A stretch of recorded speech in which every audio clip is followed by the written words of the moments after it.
Greetings, ladies and gents, and welcome to the batch video for the web novel Thieves Dungeon from the website Royal Road. This video will contain chapters 1.13 to 1.16, and as always, I hope that you enjoy.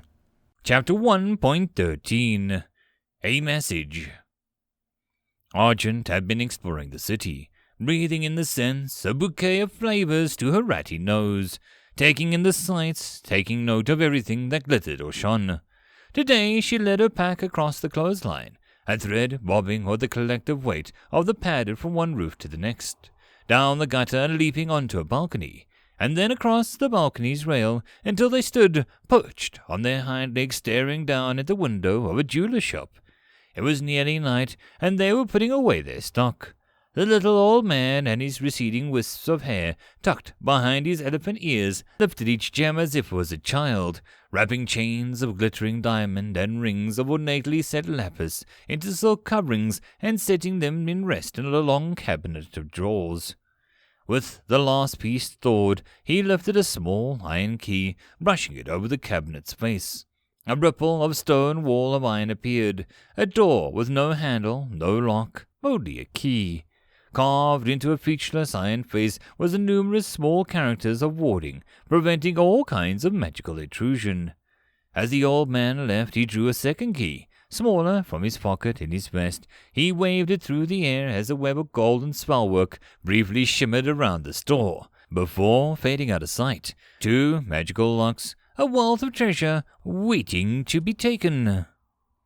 3 of the vipers I had sent out into the mangrove orchard had reached a point of evolution, and with some benefits in numbers, I had decided to set them each on a different path. One had earned no interesting options beyond the common path of constrictor, transforming it into a huge tree-born predator. The second had done slightly better for itself, while the other two's last meal had been real fish, offering them an opportunity to become an amphibious snake.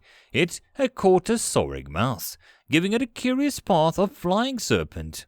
When it emerged from its amber crystals, it was smaller than ever and almost entirely flat, giving it an ability to glide for short distances when leaping from treetops.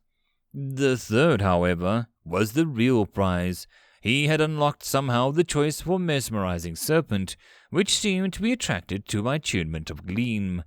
It was a misconception that common snakes could hypnotize their prey, but this path seemed to embody that myth, granting my little green snake a new set of scintillating blue scales and eyes that glowed with a faint light that promised to paralyze weak-minded prey, combined with the cobra's hood, patent for frightening fake eyes from the underside. She was quite the impressive specimen. As a reward, I gave each a mate, memorizing their form and reproducing it in the opposite gender. Each would have an opportunity to become progenitors of an entire new species. But as for whether they'd survive, I could promise nothing. My attention was always turning to the 2 golem cores lying in the dark. They were beautiful. The spell work within them had been shaped with a masterful care, using characters and formations I simply didn't understand. It flowed like a kaleidoscope, collapsing and expanding into and out of itself. Even trying to learn from them was trying to learn a new language by overhearing a complex and fast-spoken conversation. The most I could do was slowly infect the cores with my own mana, slowly drawing out the inner stock and replacing it with my own. With that done, I turned to shaping bodies for them to inhabit. The first would be glass. I had enough fine silica at the bottom of my lake to learn how to make more, and Glass Guardian would perfectly suit my gardens of translucent mushrooms and flowers. I began working on conjuring a great deal of material, causing it to rise up out of the earth in gleaming curves, bubbling organic shapes. I made it flow over and encase the first of the 2 cores. Then I began to erode away the newly created pillar of glass, working it down into my intended shape. This was a far easier method of shaping the entire being than by sheer will. It allowed me to work slowly, methodically, bit by bit. I cut out the shape of pronged horns, and then a humanoid head, shoulders and arms. A horned man emerged from the pillar. It was only below the midsection that I returned to the animal inspiration, giving it backwards bending legs with cloven hooves of a deer. A fawn. As a last touch, I pushed mana in and reinforced the glass to its absolute limit, as it took on a greenish tinge, cloudy and obscuring. Gathering up the remaining glass from the pillar, I shaped a long spear for my new guardian. "Defend," I commanded, and the golem did nothing. I tried again and again until, giving up in a huff, it was only once I ceased to be totally consumed in the work of creating a new guardian that I noticed something was wrong. Not a single thing in my dungeon was moving. All of them were asleep, still breathing, but totally unresponsive to my commands. Isis lay snoring in his little nest. Adamant was moving even less than usual. I was alone, until a woman stepped from nowhere into the garden. She wore a dress made of flowers, hundreds of pale green roses woven together into a bell-shaped cascade of ruffled petals that oozed the sweet smell of pollen. Her feet were bare and drew culling roots of green where the earth when she walked. She had a pitch-black hair that fell around her bare shoulders in curls, with stars, miniature stars, tangled into the midnight locks. I thought that I was looking at a god. No, I'm only a divine messenger. I've actually been here before, but that time I didn't let you see me. She laughed, obviously, flattered though the girl was taking some time to fluff out her hair. Gosh, mistaking me for a god? No, I'm just here to help patch things up between you and Our Lady who is perfect. Patch things up? I hadn't done anything wrong. Well, she drew out each syllable into a purr. You did turn down their offer, didn't you? The gods don't like to be refused. Having my mind read was a rather disheartening experience. I couldn't lie. I couldn't cheat. I couldn't silently complain. Those were some of my favorite things. Well, I just thought that a very interesting dungeon, and it would be a shame if you and Our Lady didn't get along. You make such a pretty creations. She gestured to my gardens, which did look gorgeous. A faint mist of golden spore hung in the air and settled atop the glass like mushrooms. Every little light reflected through the hundreds of translucent fungal bodies, and gleamed onto the sharpened edges of lustrous flowers' petals, creating a strange and otherworldly atmosphere. So maybe you can make her a gift? She loves gifts. I didn't like it where this was going. I didn't like where I was expected to take the initiative when all I'd done was refuse to hand over my soul. Well, think about it this way. I'm here, and she could have just cut you off from her blessing.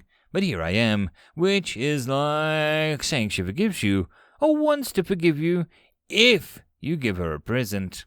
Fine. I thought very hard, if that's what it takes. Great! I've got to go now, but I really hope to patch things up with Our Lady, completely missing my reluctance, or purposely choosing to trample over it. She turned and stepped through the door that appeared out of nowhere, and then she paused, taking a surreptitious glance around, and pulled a flower from her dress, tossing it onto the floor behind her. Whoops, she said, convincing nobody. And then she was gone.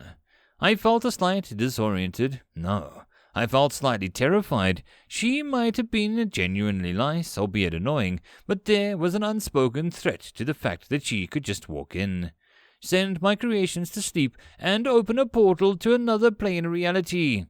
That was a power that could end me. Your creation has received a divine favor. It has been named the Garden of Glass Bells, and given the following blessing.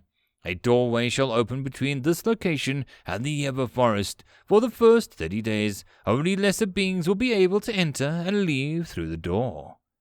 It was like a divine message said. The doorway she had opened remained. It was made of silver and lined with runes, and, unfortunately, I didn't think I could just tear it down without making the gods very angry, which left me a portal open to an entirely foreign land in the middle of my dungeon. Freck. End of chapter. Chapter 1.14 The Everforest. Your creation has received divine favor. It has been named Garden of Glass Bells and given a following blessing. A doorway shall open up between this location and the Everforest. For the first 30 days, only lesser beings will be able to enter or leave through this door. I had a portal to another plane in the middle of my dungeon. This couldn't be summed up with a word as small as disaster. Slowly around me the dungeon began to move again. My creatures took themselves awake from whatever sleeping spell the messenger had used. Experimentally, I ordered the glass golem to pick up a flower that she had dropped and set it on the table, and to my immense relief it obeyed. His body bent and shifted like a human flesh as he moved. So there was one thing going according to plan. Glass golem, born from the most fragile of materials, the swift-footed guardian is surprisingly resilient and can produce debilitating resonance from its body to disable enemies. I needed to know what was beyond that door, and all I could see before my mana dissipated was a flash of tree trunks, of moss-drenched bark and crawling insects. I ordered Adamant to go through and scout the surroundings. But as he stepped through, nothing happened. He simply moved through the empty doorway and arrived at the other side, still in my dungeon, which told me his legendary path was enough to disqualify him as a lesser creature. Adamant couldn't go through. Arum was likely barred as well. Argent was away. The new golem might be able to go, but I couldn't see through its eyes, and it couldn't tell me what it saw. That left Ises. Did it really have to be Ises? Reluctantly, I mentally prodded him. He was taking his sweet time waking up from the messenger's spell, and when he did respond at once, I got, rough. He yelped and started awake, touching his aching head. Yes, boss. Yes, boss. What is it? Go through that door, scout the surroundings, and tell me what you see. Take the new golem. I shaped the words out of the mushroom roots on the walls and then turned to the golem. Obey him, I ordered. The golem gave no response, since I hadn't asked for one, but Isis flooded it down into the land amongst the golem's horns, slapping it on the head and ordering it forward. The glass fawn stepped forward obediently, walking smoothly through the door, and they were gone. I watched until they were out of sight, and then I could do nothing but work on my second golem. This time I couldn't seem to slip into a smooth state of focus, distracted by my fretting and my flower a messenger had left behind. Time and time again I returned my attention to that flower, always expecting it to have played some trick while I wasn't looking. It was infuriating. My nerves were playing tricks on me. I was shaping the golem's base out of the rich black soil, intending to weave a frame of fungus through the earthen body. But my usual enthusiasm for work had faded to nothing. My mind was elsewhere, trying to imagine what Isis was seeing on his journey. Despondent, I ordered Adamant to finish my work. The golem approached the half-formed shape of the earth curiously, setting to his knees and to regard what I had begun. A long moment of silence descended. I could feel the thoughts flowing through his way of considering the problem. I had intended to create a shape of a stag, but it saw something else in the contours of my unfinished work. Reaching out, he began to scoop and mold, push and smooth, finding a rhythm that seemed to please him. Something like music filled his mind, a deep humming note that he had no mouth to express. I watched, increasingly curious, as he worked the earth. His strange mind made it impossible to understand what he was truly thinking. But as the familiar features took shape, I joined in, helping him, following his lead. Together we sculpted a lion from a slab of soil that I had raised, and I found an odd piece of working with one of my own creations.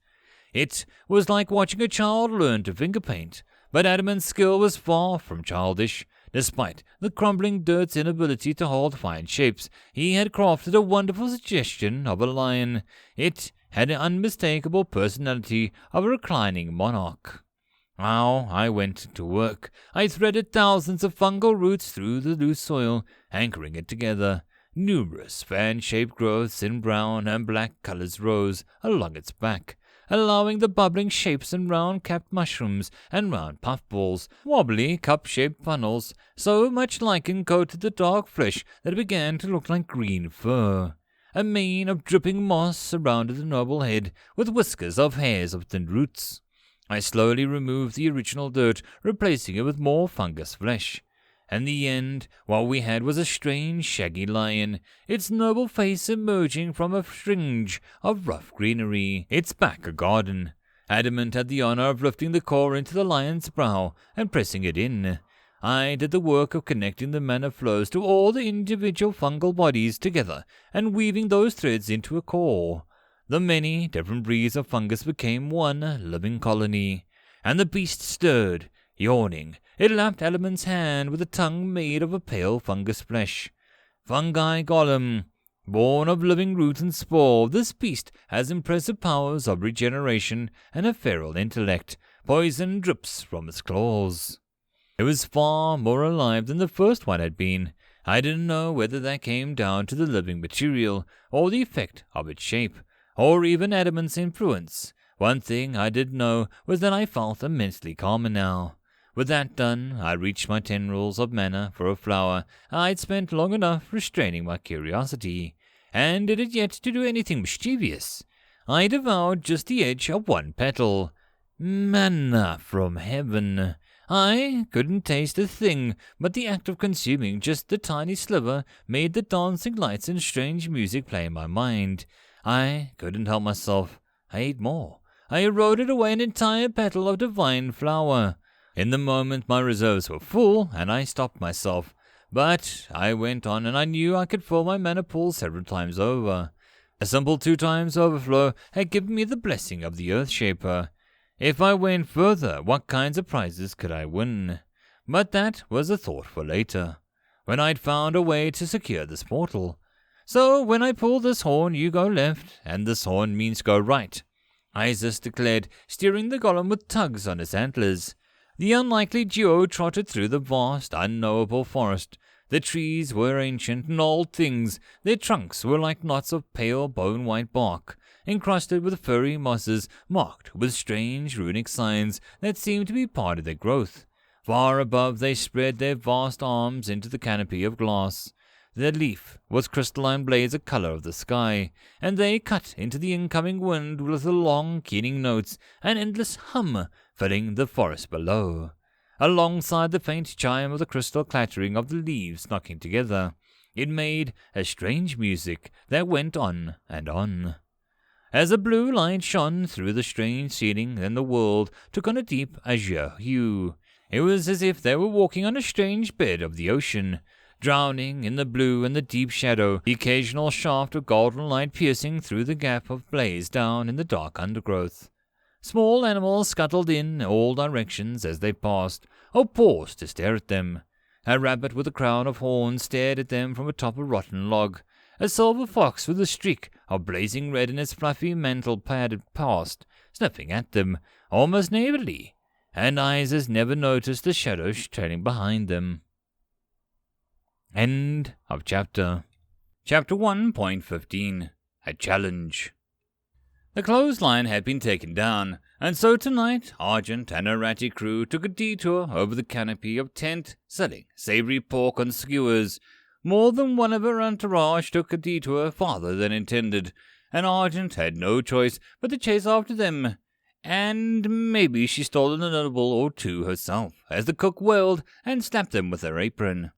It was a misadventure that left them all overstuffed, drunk on delicious pork fat drippings, and full of thieves' bravado by the time they finally reached the jeweler's shop. Maybe that was why the mistakes happened. As they watched, the jeweler and his guard stepped out through the door. The guard held a dead white rat by the tail. The ratty crew chittered in anger as the two threw the corpse into the sewer. It had happened so quickly. One of them, a buck with a long scar down his side, had always been over-eager to prove his bravery, had always wanted to challenge Argent for leadership of the crew. After 2 days of carefully scouting this location and their heist, he had run out of patience. Before anyone could stop him, he had leapt down from the open window below and wriggled through. In the blink of an eye, he was down on the silk-lined tables where the jewels rested. Before anyone could react, he had a diamond-studded pendant in his teeth. And just as quickly, his luck had run out. It took the guard 2 steps to cover the distance between his post and the door and the table, and it took no time at all for him to draw his sword, and the glittering sweep of steel cleaving through the white rat's midsection. Just like that, the rats clustered on the balcony above flinched as they watched their brother collapse, blood-stained on the black silk. Rage and bitterness, helpless anger, as they watched their brother get tossed into the sewer like a scrap of meat. Promises of vengeance were made. In the drowning gloom of the forest, Isis and the glass column were surrounded by phantom flames. They formed into an arcane sunset shimmering like the reflections of light on a towering water before evaporating. The spectacular sight had the little homunculus distracted, reaching out from atop the glass fawn's head to try and snatch the symbols out of the air. Above, a slithering shadow frightened away the songbirds as it slipped into the tree branch from tree branch. The glass fawn froze suddenly. Isis tugged its horns, cursing, but the golem only tilted its horns to peer upwards. Perched on a branch above them was an enormous slug made of moss, its bulk sagging down over the branches. Dozens of pale pink legs emerged from its body, hanging from the green furs, and its head was a blossom of red petals. 2 long golden tendrils lined the tiny hooks extending from its core. A ball of furry moss broke away from the creature's body and dropped down. It landed on the forest floor, bounced up and began to roll towards them. More and more rained down, hitting the ground with springy, rubbery impacts and going rolling towards the duo. The fawn lashed out with its spear, piercing the moss ball directly with the center. The strange creature shivered and expanded from the compact ball into a sprawling wave that swept up the spear staff. Hurling the spear away before the moss could reach its hand, the fawn leapt back with nimble legs as 3 more balls bounced up and tried to grab onto its body. And from above, the flower slug sent one of its tendrils snapping through the air like a whip crack, striking the fawn across the face and nearly toppling Isis off its head. The fawn staggered, its neck twisting like a blow landed across its cheek. Then the golem turned back, and its body began to vibrate. A long crystalline humming filled the air. The sound rose higher and higher until becoming agonizing, unbearable, and the slug letting out a wet, gargling cry and rearing up in pain. The little balls of moss were unable to move in straight lines, rolling in drunken circles as the sound unbalanced them. The fawn sprung forward, its spear had pierced into the tree trunk, and with a leap it balanced on the shaft, jumping again to sail up to the tree tops. With the slug disoriented and thrashing from a wave of sound, the fawn didn't struggle at all to land on the branches alongside it. Crouching down on all fours, it rushed forward and tackled the beast with its full force. Together they toppled from the tree and went crashing towards the earth. Isis, still woozy from an awful sound, had the sense to scream in terror. The golem landed on top, taking the brunt of the impact, its soft flesh splattering in all directions. What was left of the stain was wriggling furry moss and, exposed now, a slender pink-fleshed caterpillar with an enormous flower blossomed from its head. The fawn seized the thrashing insect and ripped it in half, yellow blood staining the green hands, and the moss around it went suddenly still. Isis let out another wail of fear, just for good measure. He slapped and stomped at the top of the fawn's head. "Stupid golem, stupid disobedient golem! Did Isis tell you to do any of that? No, Isis did not." As he huffed in exhaustion and slowly calmed down, Isis licked his lips, beginning to stare at the corpse with greed in his eyes. 4 days now he'd been catching little fish to feed to the dungeon and reaping a tiny tithe of mana in return. But this was worth a lot more than any fish. His little head swimming with greed, he gave the golem a conciliatory pat. Isis will be willing to forgive you, but you have to listen to Isis better from now on. Isis knows plenty of things.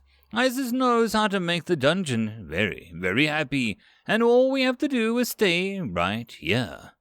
The golem said nothing, which Isis took as agreement. The smell of blood was thick in the air. Soon scavengers would be coming. One kill would turn into many, and Isis would be rich. A fox had stepped through the door. It was a bright silver color, with a tiny streak of red like a puff of flame and the fluff of a collar at its neck. It had a smart little spots of black around its feet and boots.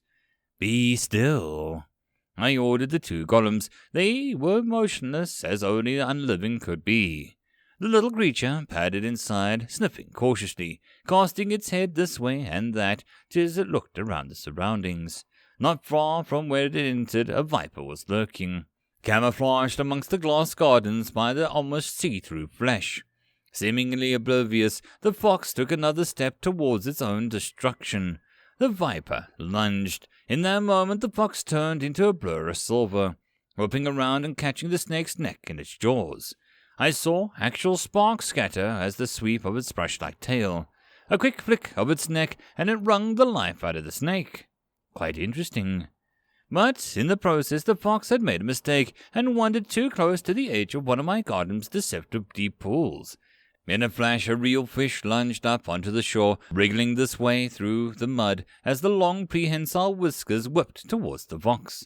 Again, that was a blinding burst of speed. The real fish caught nothing but air, gulping in disappointment as it slowly retreated back into the waters. The fox trotted towards the door, pausing only for a second. It turned back for a moment, satisfaction evident on its beady eyes. They departed with one of my snakes hanging dead from its mouth. Oh, this was a challenge. I was still worried that Isis and the golem, yes. I was still deeply unnerved by the sudden appearance of a messenger in the doorway, but those were concerns that I couldn't address for the moment. In this moment, I had a simple goal to work towards. I would kill that damn fox. So far, the main protectors of my dungeon were various species of snakes and spiders, as well as real fish. Combing through the grass and fungal forests, I found a small, green-shelled mantis perched on a stalk, scything claws tinged with a daring red along the rows of little blades that lined them. She was a beautiful specimen, and I would make her more. I enlarged her for one thing. I made her big enough to hunt bigger prey than locusts, say, foxes. Next, I lined the underside of her wings with bioluminescent spots and a bloody red of her claws. Now, when she flared them out, her foes would be dazzled and rapidly flickering light, trapped by the attunement of Gleam's hypnotic powers. Inspired by her sad state, I gave her a second set of claws. These were more like a scorpion's, and with the fourfold grapple almost nothing would be able to escape, and her primary set of long, curved talons would be excellent at catching prey in a sudden burst of motion. Thanks to the attunement of disguise, she took on a translucent green tinge as I worked her into the new shape, becoming perfectly camouflaged for the gardens. Mesmeric mantis, armored with fourfold limbs and a stunning display of bioluminescence. This predator lurks in a perfect stillness until the moment of striking. The next time that fox tried to hunt in my domain, it would be getting a nasty surprise. Now, what else can I do around here? End of chapter. Chapter 1.16 Battle Lines.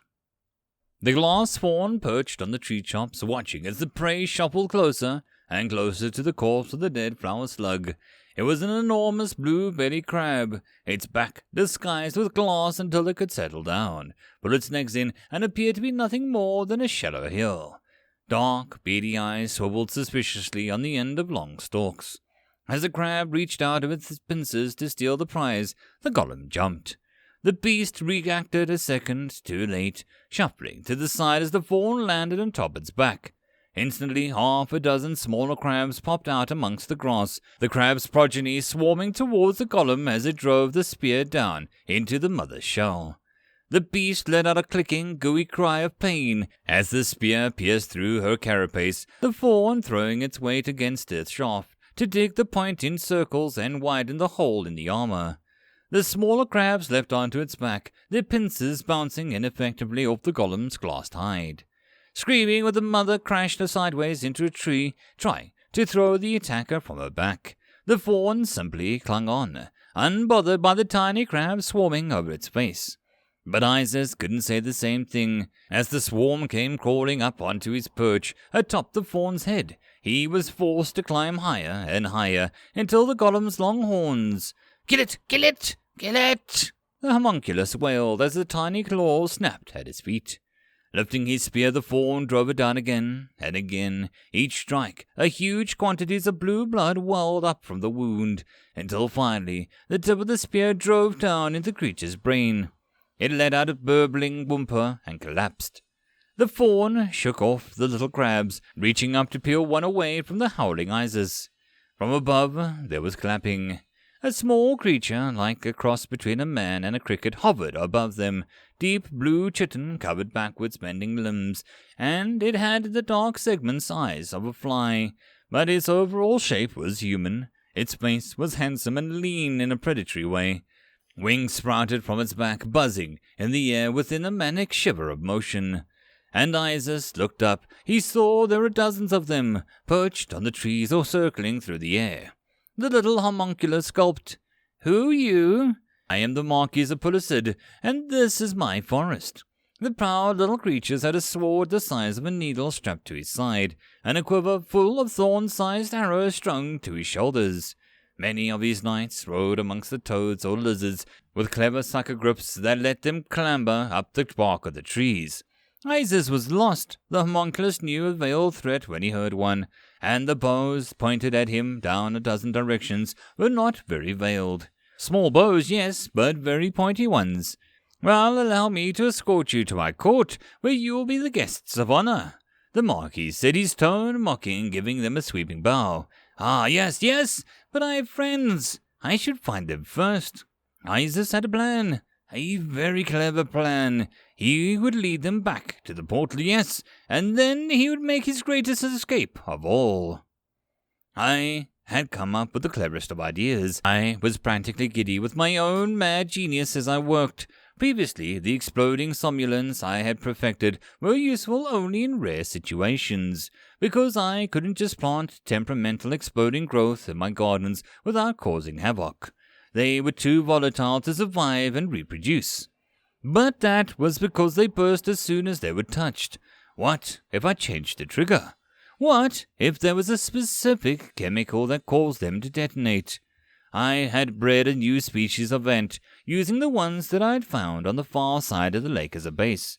In nature, they used to spray pheromones to communicate. I was simply adding one more of their arsenal, a clinging chemical spray that would be used to defend their nests, marking an aggressor so that any exploding blooms nearby would detonate at touch. And of course, they would plant and tend to the blooms in return. Something like the relationship between clowns and enemies.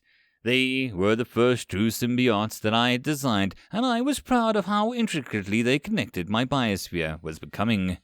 I had worked on just 3 ants, a gravid queen and 2 bodyguards, with thickened armor and enormous pincers. At the size of a finger, they were large enough to put a fight up against the juvenile necro spiders and the frogs that would prey upon them. I dug for her a burrow near the doorway and let her get down to business of spawning a new colony. Personally, I found the way organic creatures reproduce slightly laughable. All that messy work, when all I could do was will life to be. They didn't know what they were missing. Cultivator ant. This species has a curious relationship with the local flora, cultivating a volatile and dangerous species of mushrooms to guard its nests. I was just feeling especially proud of what I'd accomplished today when Isis came charging out of the portal with a hail of tiny arrows sticking out of his back. A swarm of tiny soldiers flooded through, half men, half insect, dive-bombing him and slashing his back with tiny silver swords. The homunculus howled in pain and swatted at them, and by their standards he was a raging bull, his fists the size of their heads. No taller than little people, but built thick where they were skinny as stick bugs. The glass fawn handled itself with grace and precision. When I'd made it, the golem had seemed rather dull, but here it came alive in the heart of battle. Its glass spear scathed through the flying battlefield, chopping the bowmen in half. It speared the little creatures out of the air, one after the other. I sent mental surges of rage and fury towards the invaders, resonating through my dungeon. The low flying swordman was snapped out of the air as the water beneath surged up as a real fish lunged from the depths. The mantis had created a leapt through the air, her claws flashing once, twice, severed body parts raining down alongside their bleeding owners. As the cavalry came through the portal riding a frog on lizards, they were faced with the serpents that rose from the grass, looming giants by comparison, by gardens of poisonous Nematicilia that stung them as they fled, by nacre spiders that their blight armors and bladed limbs. It was a slaughter.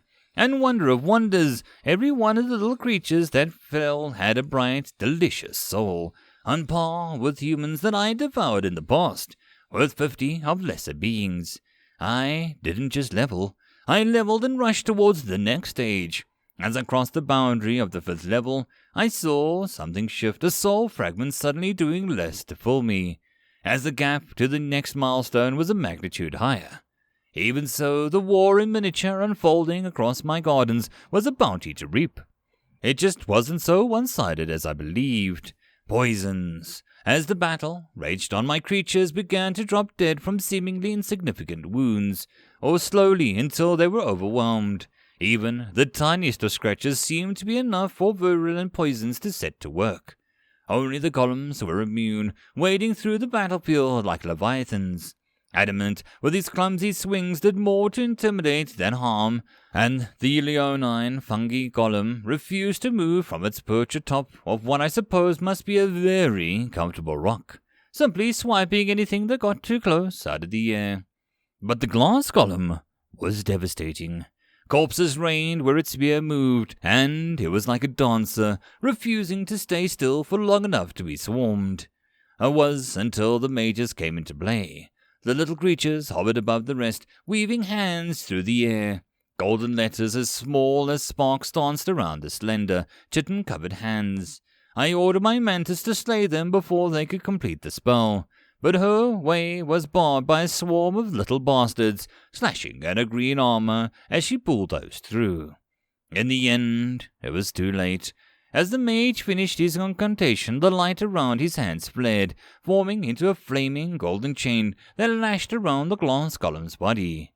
The golem was bound hand and foot, its smooth mirror flesh beginning to boil into bubbles and charred craters under the immense heat of the chains. And in the moment it took for the golem to break free, 6 little soldiers charged Isers.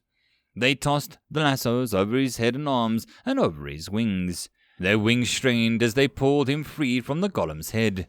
The homunculus howled and clawed uselessly, being dragged into the air. They hauled him back through the portal, and like that, the retreat was sounded. The mage lifted a horn from his side and blew a single trilling note.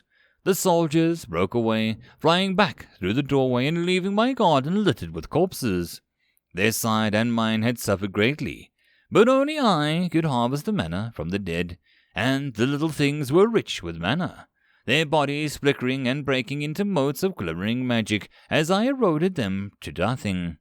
A few were left alive but wingless and unable to retreat, or pinned down by juvenile nacre spiders eagerly weaving them into glittering coffins. I paid them no attention.